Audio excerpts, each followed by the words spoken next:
Hello, everyone, and welcome to Yoon Hwang's Artist in Residency Talk. I'm Jorge Jimenez, the studio manager at the American Museum of Ceramic Art in Southern California. AMOCA champions the art, history, creation, and technology of ceramics through exhibitions, collections, outreach, and studio programming. Today's Artist Talk focuses on the work of Yu Hwang, who began a short-term residency here at AMOCA Studio in April of 2025. AMOCA's Arts and Residency program, established in 2012, is one of the few long-term fellowship opportunities for ceramic artists on the West Coast.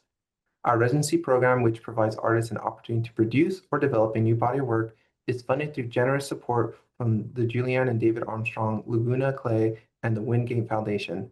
The next call for resident applications will be January 2026. Today, Yoon will share some of his recent work as well as talk about his future plans as he winds up his time as an artist in residency at AMOCA. Now I'm excited to tell you all a little bit about Yoon. Yoon Hwang is an American artist born in Busan, South Korea. Beginning his art practice in two-dimensional art, he eventually became interested in ceramics as a companion to his drawing and painting practice. He combines traditional ceramic techniques, Western art and Eastern art, and modern visual language to create works that are reminiscent of nature and ancient art. He earned his BFA in ceramics at California State University, Long Beach, and his MFA in studio art at the University of Georgia. Prior to starting his MFA program, he studied abroad in South Korea at Hongik University and completed apprenticeships under ceramic artist Inchin Lee and one of Korea's living national artists, Kim Il-man, at his Obuza Onggi Factory. Hwang later completed residency at Township 10 in Marshall, North Carolina. A new husband and a first-time father, he is currently practicing his art in Southern California. His work was recently showcased at AMOCA's Fahrenheit 2024 exhibition. Hwang is the resident at AMOCA from April to September of 2025. Before Yoon starts his presentation, I want to remind everyone this talk is being recorded. There will be an opportunity for Q&A after the presentation. I would now turn the presentation over to you. Hello. Hi, my name is Yoon. Thank you for that introduction, George. And yeah, I wanted to share today a little bit about like what I was doing for the past 5 months now. I'm in my last month here at AMOCA. And yeah, thank you for coming. And thank you, AMOCA, for this opportunity. And I'm going to share the screen with you now. And here we go. Hmm. Whoop, sorry. We just practiced this and I still can't get it right. Yeah, so here I'm starting with this picture of this is my son Jonathan in our front yard. He's standing by one of these dog sculptures that I made. And I'm starting with this because this was kind of the overall like mindset I had when I was making works the past few months. I was thinking about my son. I was thinking about trying to create an environment for him at the house for him to grow up with. So this is just a starting point, but I wanted to, before I get to what I did here, I wanted to share briefly about the past maybe 5 years or so, maybe like almost a decade of what I did to get to where I am now. And so yeah, I started with just mainly focusing on just trying to learn how to draw, trying to study classical art in a sense, like Western art, figure drawing, life drawing. I dedicated a lot of hours trying to really learn how to draw. I wanted to see better. I wanted to um, know what I'm doing, and I'm still in the pursuit of that. That's like kind of that's like my life. That's what I'm trying to do. It's not that I know how to do any of these things. I'm just trying to figure out um, art through just studying inside of my mind and like looking at the world around me. And the pictures I'm showing you now, these are pretty much done maybe like 8 years ago at Cal State Long Beach. Like I went to Cal State Long Beach as a BFA in ceramics, as a major in ceramics, and yeah, I've loved as ever since I learned how to use the pottery wheel, working with clay. I've always loved um, yeah, doing that. And still like I was still doing, even though I was in the ceramic studio, I was constantly trying to study the old masters and just I didn't really let that go fully. So I was just doing both, and these were kind of this what my ceramics kind of looked like at Cal State Long Beach, and this was the kind of drawings and kind of ideas that I wanted to get out of my head during that time.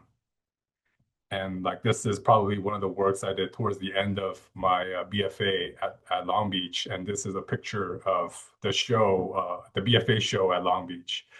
And so like from this point, I got lucky enough to go to Korea. I met Professor Inchin Lee through our professor Tony Marsh at Cal State Long Beach, and they given me an opportunity to go as an exchange student to Korea, and I ended up staying there for almost 2 years, and that had a huge influence in well, in like it helped me to be clear about like the things I really liked in terms of like my own like preference of making things. And Inchin Lee is at the right corner there. He was very prolific. He was a very interesting man. He did all sorts of things. Just he had a farm. He made kimchi from scratch, like growing the chilies, the radishes, the cabbage, all of that. And a lot of my work was rolling coils, as you see I'm doing here. I didn't. He didn't. It's not like I made pottery and he like taught me how to make pottery. He just made me work. And through that, like I was able to I guess, learn to kind of draw that kind of energy and pour it out into my work as I got better at doing that. And this right here is a picture of him burning his lawn.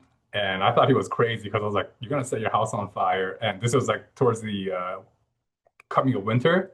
And then by the time spring came, this is what it looked like. I was like, wow, you're not crazy. Like, you know what you're doing. And like, and so, yeah, I like trusted him and I uh, just pretty much obeyed him and just kind of like humbled myself and try to receive from him everything that he wanted to share with me. And like even all the manual labor that he made me do, I like at the time it was hard, and but I'm very thankful for it now. Like, and this is like a typical like Saturday like loading of a kiln. Like this is one of his kilns, and we would load like 12 of these every Saturday. And but the main reason why I went to Korea, not only to stay with him, he wanted to introduce me to the living national treasure, Kim and Man, his family. These two boys pushing in the they're not boys, they're men, but they're pushing in the kiln. They are the grandsons of the national treasure, and they make ongi. Ongi is a what maybe Americans, Westerners might know them as kimchi jars, but traditionally Koreans like these are like everyday functional like household items in Korea for the past, maybe 1,000 years. Like they store food in this, they, made alcohol out of them, all sorts of things they made out of clay to help them live like at that time their like contemporary lifestyle. Like it required using ongi, and not for the functional reasons I like them. I just like them because of their boldness, and I wanted to learn. So I went to Korea, and this is like so I got to live with Kim Il Man's family, and this is like a firing of 144-year-old kiln here. And I got to experience that, like, and this is like an inside of that kiln. Um, it was interesting to be in this time, this day and age, to kind of like work with like an ancient I mean, it's a kiln, like a tool, that's still alive. And this is the type of this is like this pottery form here. They used to use this to ferment. They used to pour in manure in them, and the farmer would drip manure onto their farm ground. But at the time, they were using it for more like, oh, how can we make it more sculptural? How can we say something about that like artistically? And they were making stuff like this. Yeah, and this is like a yard of the jars that they sell. I mean, and these are made like in clockwork, just constantly making them. And people are coming like Buddhists, like monks would come, and because they ferment their own soybean and make their own soy sauce and kimchi. So they would purchase, large quantities of these still, and like some, like soy sauce and sauce companies would also come and get these pots from them still to this day. Yeah, so yeah, Inchin, he lived in Korea, and this was the kind of environment I was in, and I was absorbing all of this, and I was itching to like make stuff, getting influenced by just the simplistic art of Korea. Like the people who made these sculptures, it's not like Bernini, like where, they had got fame and they're trying to do something extravagant. They were very like humble. They were just like very honest and at the end of the day, they're unknown people that made these objects in Korea.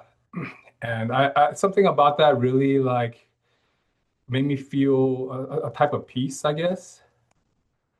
Like it didn't have to be so overly complex, but just something like simple. And I was drawn to that.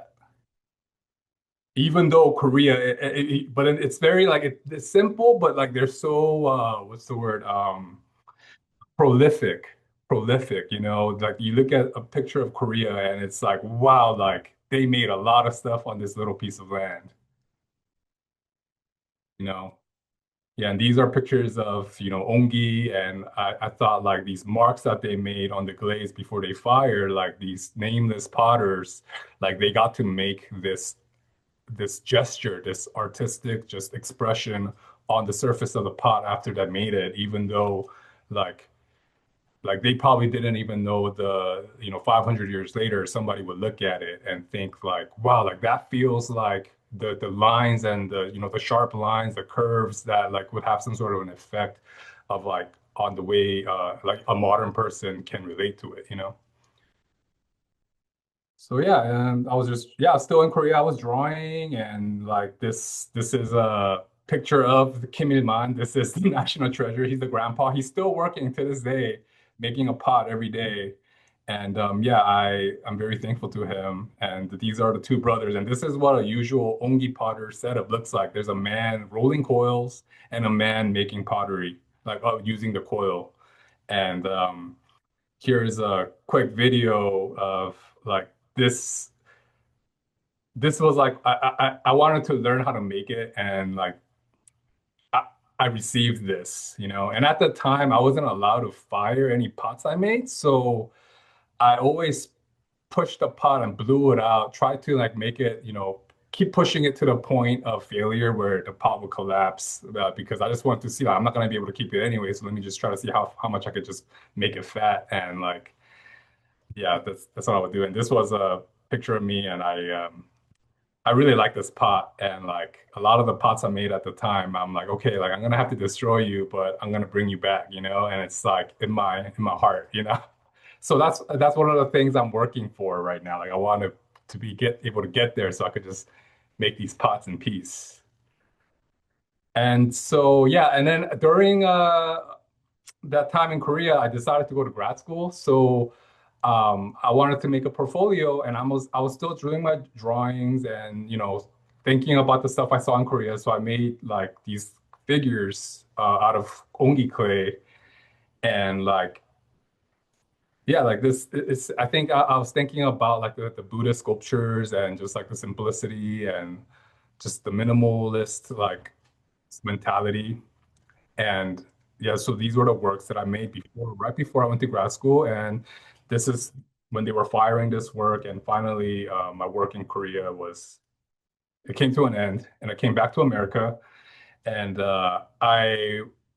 right when I came back, I went to Township 10 in North Carolina, which is a residency that I would highly recommend to anybody out there because it's such a beautiful place. And yeah, I got lucky because I got to go with my friend Chris. And there, I just came back from Korea. I haven't made anything. I was itching to make stuff. So I made these big houses using the rolling coils, like applying the things I learned in Korea, like rolling out coils, making structure out of them, making big pots, and also like trying to throw, like, because I watched my teacher throw all the time. So I was like, oh, I want to make these pots too. So I feel, and it was kind of like for me, it was a little jump in terms of like what I can do like technically from Long Beach.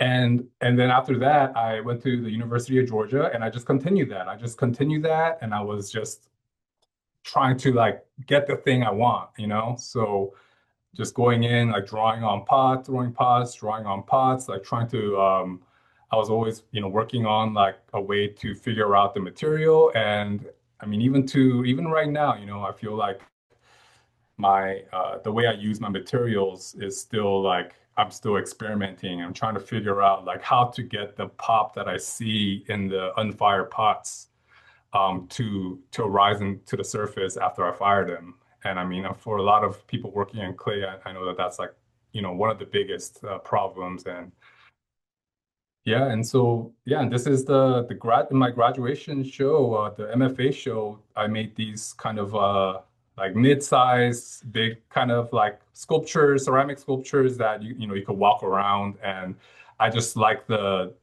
fact that a lot of the times we see ceramics, it's usually on top of a table, and we're walking. They are like we get to carry them, and they're small, but I like the idea of like walking around the sculpture like we are on top of a tabletop. We're on top of a tabletop with the ceramics. So that's the kind of like idea I was going for here. Like I was imagining small figurines, like, but what if they were like almost our size?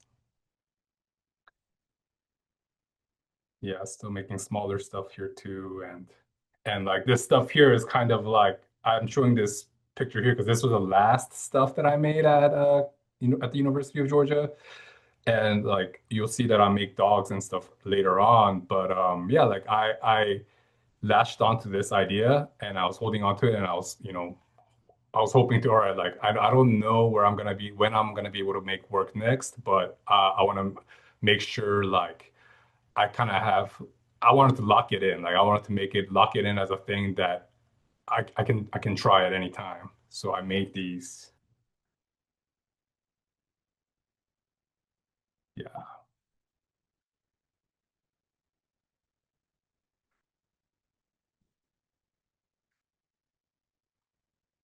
Yeah, and then so this is like the last part of the Georgia part, but yeah, this is like I had my smaller pieces photographed and I pretty much just scrolled through it on my phone and took a video of it. And but then it's like I did that because for me it's like, oh, like these are all the things I have at my head like that I can work on at any time, and it's just like infinite, I can't stop thinking about it. Like this is like in my head all the time. It's like this in my head, just like yeah. And then I came home to my family finally, and it's like everything is new, I'm married.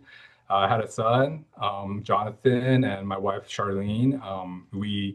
I came home and it's everything is brand new. Like I had this like 5 years of like going away. I came home to something like I've never experienced before. And like I didn't have a studio yet, so I was just at home just drawing my son, like crawl around, like drawing his toys, and like trying to come up with ideas like, oh, like what if I can do ceramics again? Like what am I gonna do, And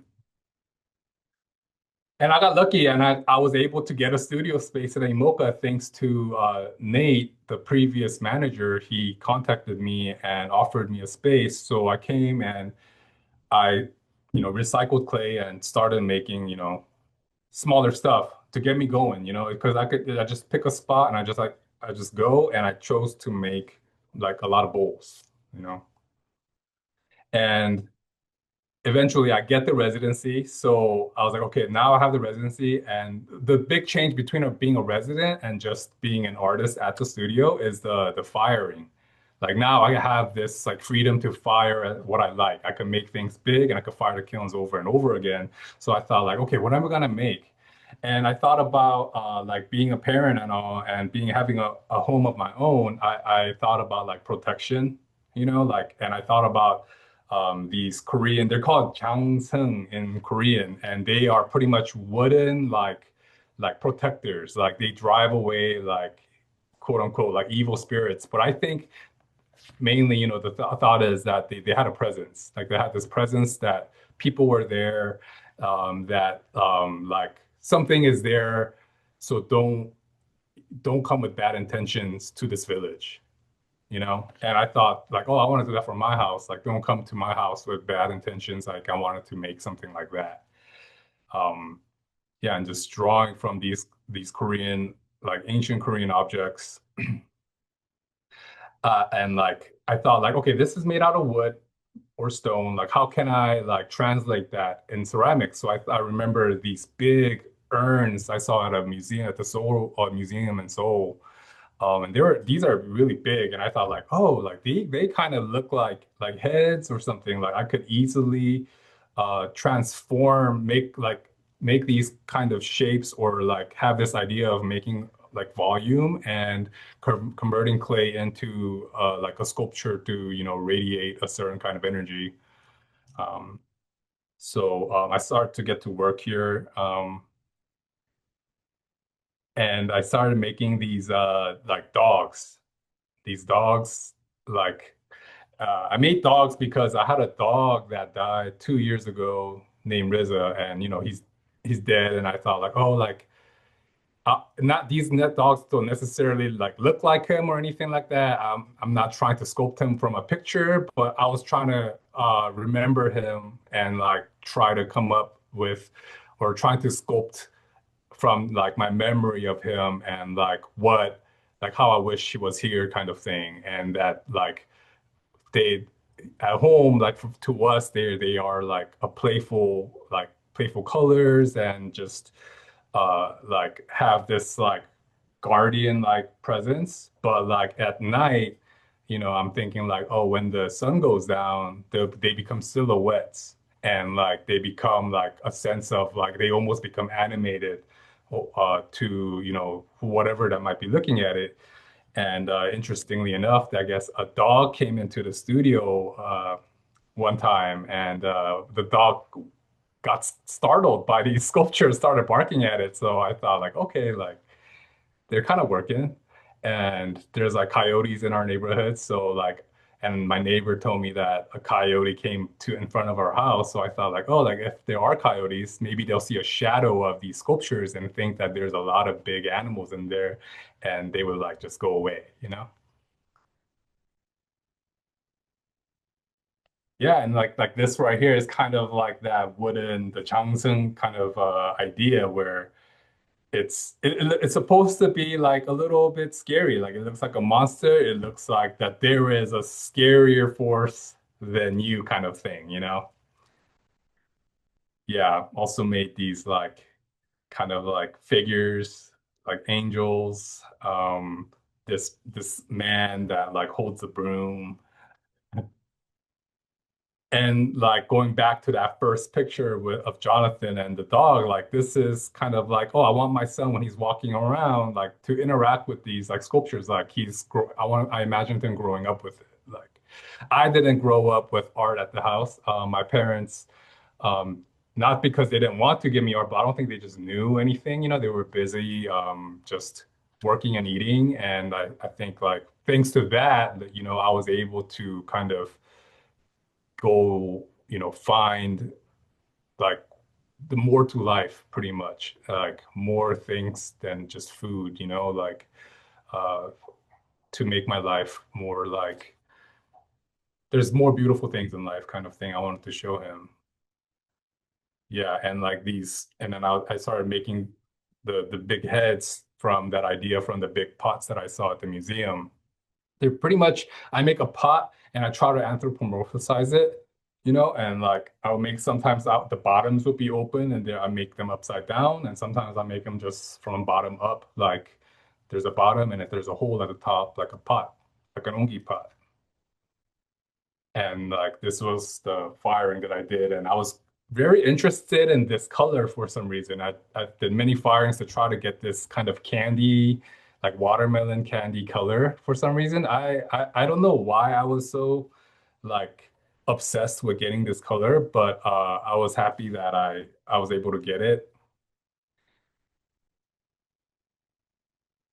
And yeah, and also because of Laguna being able to provide even stains, I worked with color more than ever. And I thought like that was one of the things that was like an addition to my practice through the residency. because before, like, I didn't have that much color, so I would use it very sparingly. But thanks to Laguna, I really like experimented with more, different types of colors and textures with the glazes. And like this kind of work, it was brand new for me. Like I never used just very saturated stain pigments to use it like in a painterly manner to finish ceramics. Yeah, and this is kind of like the work. I'm hoping that these pots will, have this kind of vibrancy. Um, Yeah, and this piece is interesting to me because this is actually a soft brick from an electric kiln, and it had these holes. Like these holes weren't like if you were to look at this right now, I mean, I hope that you look at it and be like, oh, who is this little man? Who's that little painting of this man? But I didn't paint that man. It was just from the kiln, and what I did was I applied glaze because the certain glazes eat away at the soft brick. So I applied glazes where to accentuate the shape of the head, and it like became this head. And it's kind of like, in a way, it's like the idea of the Changsen because they carved the wood to make it look like a person, but this is like I just applied glazes to the soft brick, and then it starts to look like a person. Yeah, and I mean, 'cause it kind of goes with all of this the head making thing that I was doing.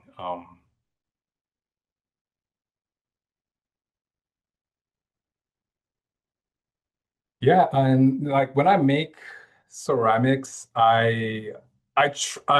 or when I make art at all, I try to imagine myself like, or not imagine myself, but I think about like seashells or like, how like a seashell, like where they come from, like a mollusk. It's pretty much the remainder of the mollusk or, a snail. It's their life, it's like their life makes what we find. And even though to them it's a part of their life, for some reason, for humans, we look at the seashell and like, why do we pick it up? Because something beautiful about it, something interesting about it. And I try to like, I'm like a mollusk, I try to like I pinch clay, I try to form it, even though, but as a human, like I know that the end result is to make something beautiful. Like I try to make things as if I am that little creature. So yeah, and then like that's like where I start, and like the themes come afterwards as I'm like, or the themes are like secondary, but like at the end of the day, I'm just like, making my clay, like mixing my clay, wedging the things, all these little parts of the process. Like I'm trying to like humble myself and then like make something like that is like that is me, but also like kind of like more more than what I just see, like a seashell. Yeah, and so yeah, these are pretty much all of the work that I was making the past 5 months. And these were this right here, these are two like eyeballs. I thought like, oh, like if I made these balls and turn them into eyeballs, like, and I put them on top of a table, like the table becomes alive kind of thing. So like I kind of got like intrigued with that idea. So I made all these eyeballs and I made eyeballs and I put like this big eyeball on top of this pot. And now like there's like this entity, like the seeing an eyeball kind of gives you a sign of life almost. And this, yeah, picture here, these are the three pieces that I made during the residency. And the thing about ceramics, I mean, if you have, even if you don't have handmade ceramics at home, even if you just have porcelain wares at home, like China, like, ceramics stack. And like they're usually in your, cupboard or yeah, and they're stacking. And I thought like it was interesting to see like, oh, once I make bigger stuff, they can also kind of stack and like become a sculptural element. And it's fun seeing that happen as I, make my work and bring them home, and how like when you clear up space, like new like combinations can happen even after they're fired to create something new. Yeah, and then so this right here, this is pretty much the final project that I'm doing at AMOCA. So I made this hand. I made a left hand and a right hand, and they're supposed to be like a bench. Like they come together and they're like a bench. And this left hand turned out fine. Like I fired it, and it didn't. Nothing happened. Perfect firing, no cracks, just all intact. But this hand, you're not able to see it, but that thumb, there's actually no thumb there. It exploded during the firing. So I've been, trying to experiment with fixing material, and I fired this 3 times so far, and it's all been failure.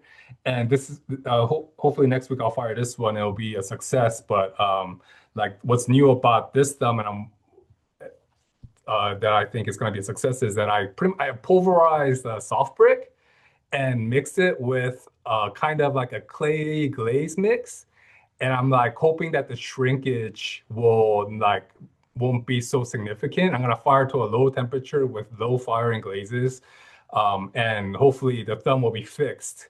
And so this is kind of like the last, like kind of hopefully it gets fixed. Yeah, and this right here is the picture of the studio right now, and these are probably going to be the last body of work that I'm making um, during my residency. And I attempted the big pots because I failed. I failed making these pots earlier, and I felt like all of the experiences that I gained from the past 5 months, I was like, all right, I have to try one more time. Like I don't want to fail.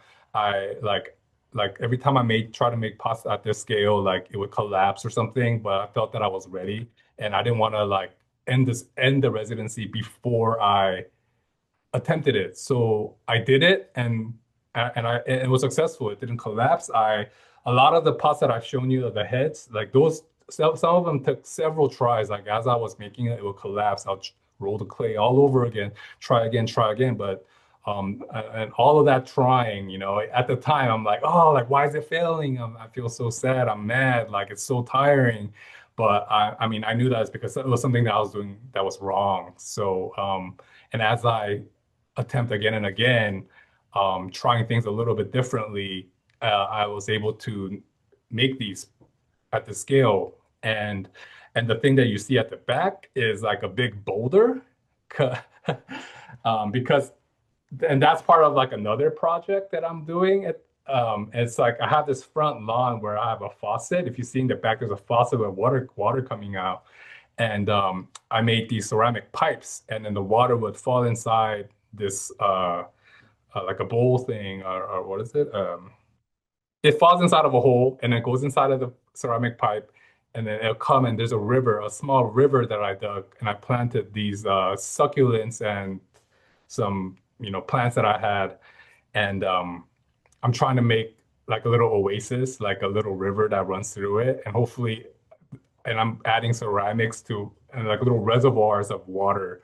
And I'm hoping that later on, if this is successful, the plants will gain strength, and that all I have to do was turn on the faucet for a little bit every day, and it would water my garden.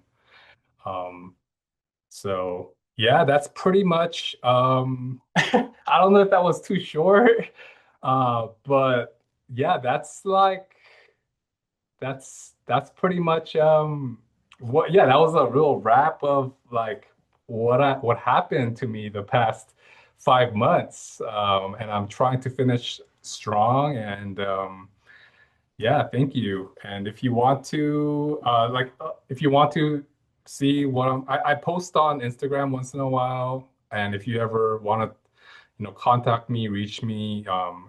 Email would be the best. I'm not usually on Instagram, but I do post different stuff. Then like I, post a lot of drawings and different types of work that I'm doing currently on Instagram. And then email would be the best way to reach me if you're ever interested in talking with me or doing, studio or anything.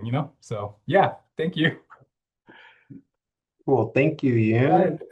Thank you. That was such a good talk. What was it? Okay. Yeah, it was. So anyone in the audience, you want to take some time, if you have questions, we could take them now. So feel free to either type out the questions in the chat and I'll be able to read them off to you, or if you want to raise your hand up, I could call on you and you could ask your question directly to you. So I have one question already set up from Gwen. So Gwen's asking, what are your plans now that your residency is coming to an end? Well, so luckily I have the studio in the back.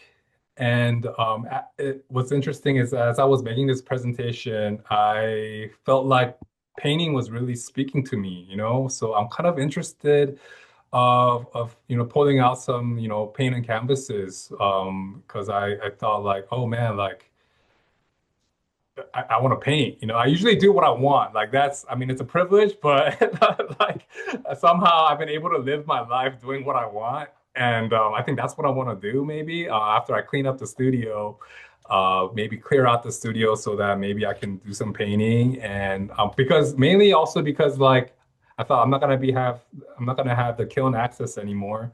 So maybe I can get some painting thoughts like out. So that's what I'm thinking right now. Yeah, yeah. Okay, I think we have another question. Cool. Renio here. It's an honor being a fellow resident cohort with you. Oh, Reniel, Community thank you. monster. Dude, Um, I'm so, honored to be resident with you. but yeah, but essentially saying like essentially because of that nonstop energy you put into the studio, how do you go about like editing yourself, the editing process? Editing process as in what I'm not sure what the editing process as in like how like what I fire or what I show or what Any, I I mean, choose to in terms make. of like, I don't know if Renio, if you want to elaborate on the question, but I like, you do produce quite a bit, you make a lot, you refire. Maybe it's like a question that encompasses that part of your practice of just, you know, how do you curate yourself as you create all this? I think I try to tell myself, I try to tell myself to like to be more present in that, but like sometimes I just get into a more like nothing matters. I just have to succeed in this. Like nothing matters. I don't care, it's like I get very stubborn. So like and it kind of ties in with like this like privilege of just being able to do what I want. Like I just when I try to think like when an idea comes to me, I just say I don't care about anything else. I just have to make this thing. I just have to do it. Like I can't sleep. Like in my eyes, all I'm thinking about walking around, like where I gotta go to the studio to get this thing, and I gotta bring it here, and then I gotta roll. I like think about the process, and I just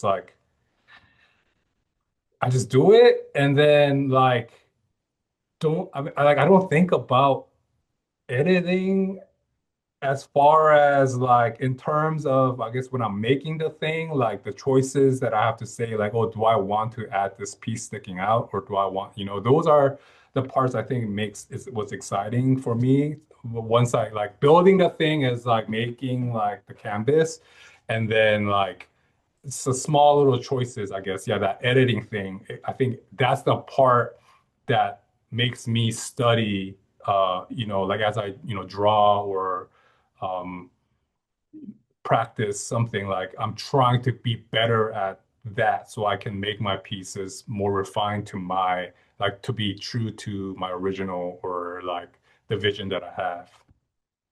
Is that yeah. Yeah. But I'll piggyback off of that question. So then what makes you know when a piece is done? It's done when I say it's done because I I look at it like even right now we just before this meeting a visitor Araya she came and she was saying she really liked these houses that I made and I told her like to me I don't know if they're completely finished yet so I come to the studio and I look at it like every day even if it's for 5 seconds 10 seconds I look at it and then I go through like oh like I do like it but like do I want like but on top of that like next to that I've been doing these different glaze tests alongside that after that was finished so I'm like do I want to apply the test that I did to make this piece potentially better or ruin it And like for some reason, I've always chosen to like, no, just like do it. Who cares if it gets ruined? So like just just get that out of the way so you could go move on to the next thing. And I think when I can move on to the next thing, that's when I know the thing is actually finished. Like if I look at a painting at my house and I say like that thing, like it is technically finished. That's why I stopped there. But like it like pokes at me if it's not, and I act upon it.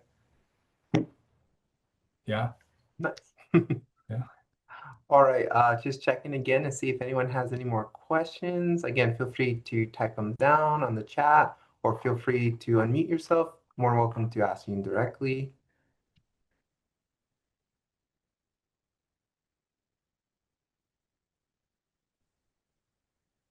Yeah, I have a question. Go for it.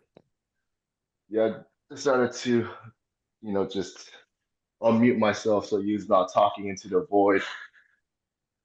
So, Yoon, since you're pretty much, pretty far down your, artist journey and you've done this residency, you've pursued your master's and got it, like what kind of advice were like help do you have for artists who may be really strong with their studio practice or is strong as an artist in and of itself, but now they have to break in to the next step.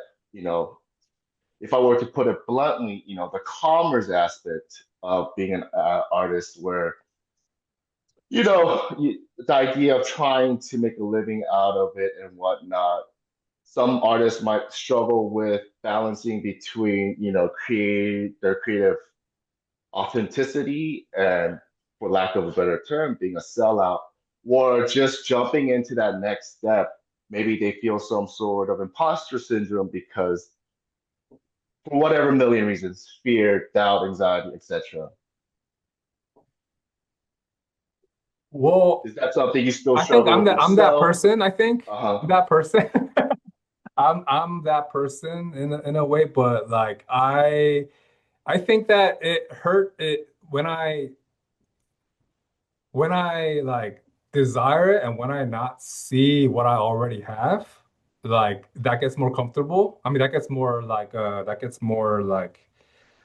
uncomfortable, like it makes me like, but then that's because I am desiring things that I don't have and it's not part of my control. Like, so, and I like to look at my life as my life. It's a life experience that I'm having. This is the life that I got. I was, given, my family who supports me, and I was somehow like I got this studio right when I came home. And like as much as,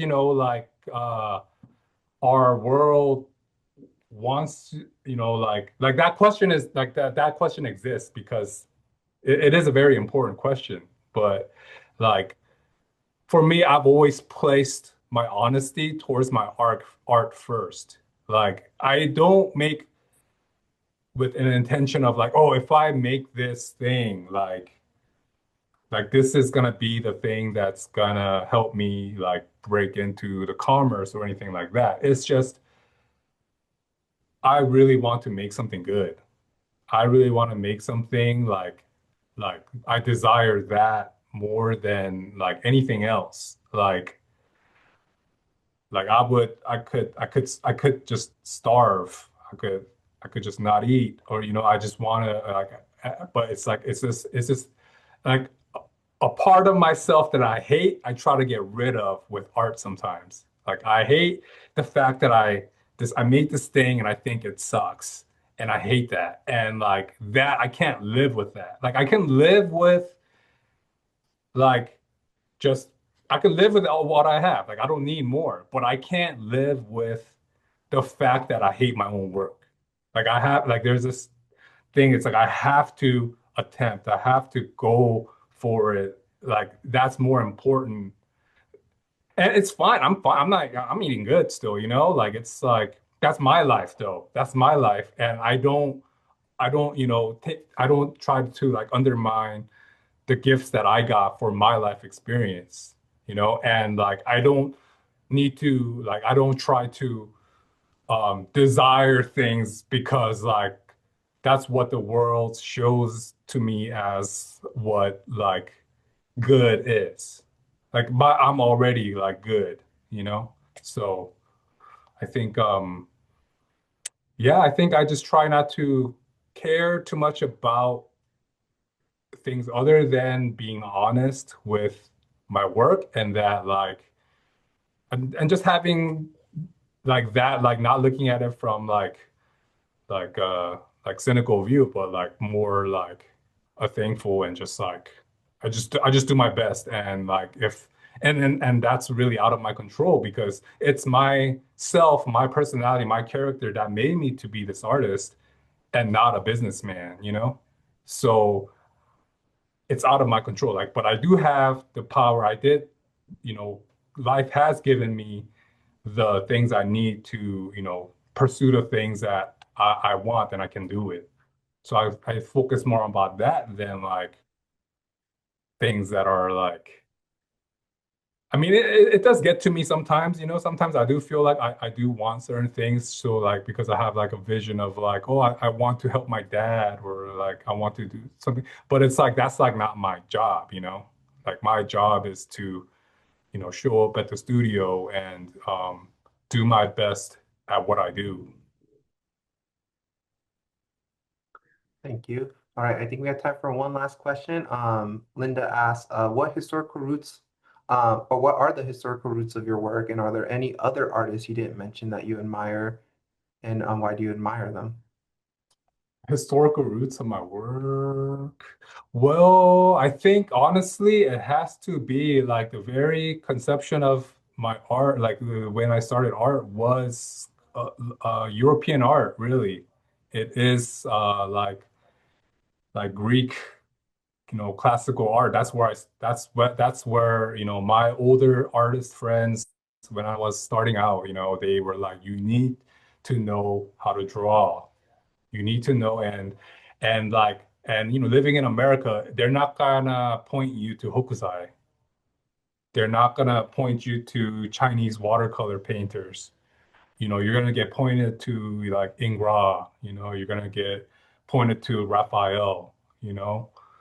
So that's like I think where I was started. But then as I did that, like I think I was drawn naturally to Asian things, not necessarily Korean. Like when I went to Asia, I realized like, wow, like it's so different in terms of, European. It's not like, yeah, like you look at like you go to Rome and you look at like Bernini sculptures and it's like the Baroque sculptures and you're like, wow, like it's amazing. But still something about like minimalism, like Korean minimalism, um, like really spoke to me. So yeah, and what was the second part? But just if there's any other artists that became a part of that you admired.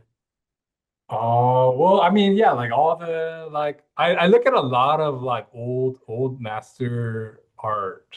Like or that's where I look at it now these days. I think more like contemporary stuff, but I'm not like too sure about them. But then the books I have at home, would be like Egon Schiele or like Raphael, Michelangelo's drawings. Like I like old things. I like old things because for some reason I feel like I always think like, what is the message? Why do I have an interest in these things? Like, what are they trying to tell me? Like, why am I interested in these things? Why do I find what they did beautiful? And in my own imagination, like, am I overhyping it, over like giving them like way too much credit to think that there's something like to be taken from this for my own good, so yeah, a lot of old master art, like antique stuff, really. Awesome.